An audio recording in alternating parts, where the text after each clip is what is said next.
আমারহস্টার আজকের ভিডিওতে স্বাগতম। আজকের ভিডিওতে আমি দেখাবো আপনি কিভাবে আমারহস্টার থেকে নেওয়া কোনো হোস্টিংয়ে বা cPanel-এ একাধিক ডোমেন অ্যাড করবেন তথা অ্যাড অন ডোমেন অ্যাড করবেন। তো চলুন ভিডিও শুরু করা যাক।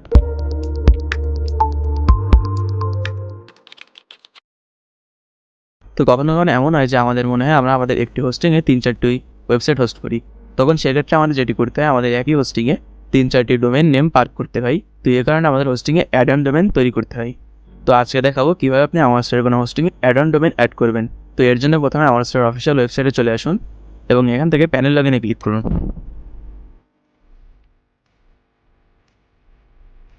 ক্লিক করে আপনার অ্যাকাউন্টটিতে লগ ইন করে নিলে আপনার অ্যাকাউন্টের ড্যাশবোর্ডটি চলে আসবে। এখান থেকে আপনি আমারহস্টার থেকে নেওয়া সকল সার্ভিসগুলো দেখতে পারবেন। এখান থেকে সার্ভিসেসে ক্লিক করুন।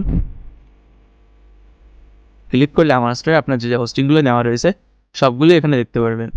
এখান থেকে আপনার যে হোস্টিংয়ে আপনি অ্যাড অন ডোমেন অ্যাড করতে চান সেই হোস্টিংয়ে যান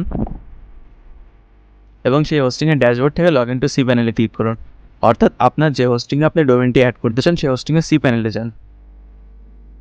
cPanel থেকে আপনি ডোমেন্সের আন্ডারে আসুন। ডোমেন্সের আন্ডারে আপনি ডোমেন্সে ক্লিক করুন।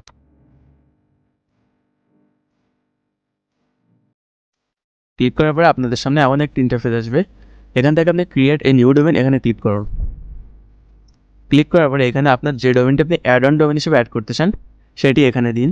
সো ফর এক্সাম্পল আমি এখানে দিলাম examples.com। এখন এখানে ক্লিক করলে আপনি যদি সাবমিটে ক্লিক করেন আপনার এই হোস্টিংয়ে examples.com ডোমেনটি অ্যাড অন হয়ে থাকবে। এখন আপনি যদি আপনার এই ডোমেনের নেম সার্ভারে আপনার এই হোস্টিংয়ের নেম সার্ভারটি দেন তাহলে আপনার ডোমেন এবং হোস্টিং কানেক্ট হবে এবং আপনার এই ডোমেনে থাকা ওয়েবসাইটটি শো করবে যেটা এই হোস্টিংয়ে হোস্ট করা। এভাবে আপনি আমারহস্টারের কোনো হোস্টিংয়ে অ্যাড অন ডোমেন অ্যাড করতে পারেন। তো আশা করছি বোঝাতে পেরেছি আপনি কীভাবে আমারহস্টার থেকে নেওয়া কোনো হোস্টিংয়ে অ্যাড অন ডোমেন অ্যাড করবেন। আমারহস্টারের সাথেই থাকুন। ধন্যবাদ।